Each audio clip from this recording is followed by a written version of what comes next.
My name is Chon Chitawa. I am working with the Bismarck Ramu Group in Madang Province. Bismarck Ramu Group is a non-government organization. We are based in Madang, working with communities mainly in Madang Province, is Seabed and Morobe Province. But we are not limited to those three provinces. We are also working with other communities within other parts of Papua New Guinea. What we do is that we give relevant and vital information to the people that we work with. We work with different target groups, mainly communities, people that own resources in the country, on the issues that they face. And most of the issues that we help those people to address are in relation to large-scale destructive development, such as mining, logging, oil palm, commercial fishing. And one of the big issues that came, that is now currently hot in PNG, is the issue of deep-sea mining. For our case, we frame it as experimental seabed mining.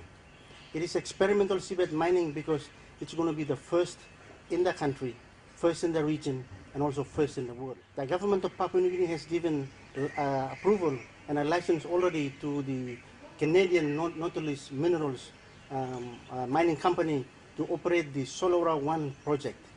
And the Solwara 1 project is located between East New Britain, New Ireland, and Madang Province. Now, Nautilus plan to build the first processing plant here in Madang Province. But because of the work that we've done over the years, they have moved to, they then went to East New Britain. Well, we've followed. We've held several meetings there. We've also documented the stories there. We had a big conference in Kokopo where a lot of people, a lot of local level government council, some even from New Ireland as well. We had to bring them over to East New Britain. They will land on us there as well.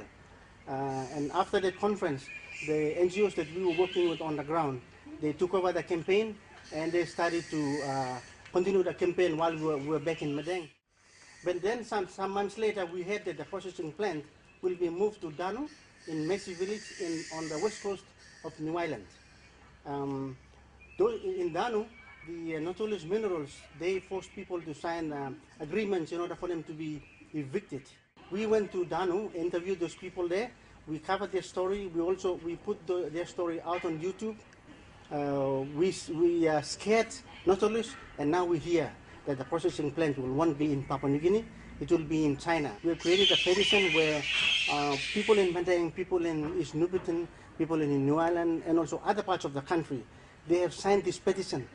And on record, it's about more than 24,000 people signed this petition, and the petition is saying no to experimental seabed mining. This petition was presented by the people in Port Moresby to the mining minister, to the PNG government. But to this day, we have not heard anything back from the government. It's just been swept under the carpet. That's the situation with our government, because the government has its interest in the project. As I said, they've given the license, and they are also a stakeholder in this particular project. So we have the people on one side, they do not have any information at all. They are confused. We have the academic community, we have the scientists. They are saying, hold on, there needs to be more information about what's underneath the sea. My name is Christina Tony, and I work with the Bismarck Ramu Group in Papua New Guinea. I work specifically with the Research, Information and Communication team.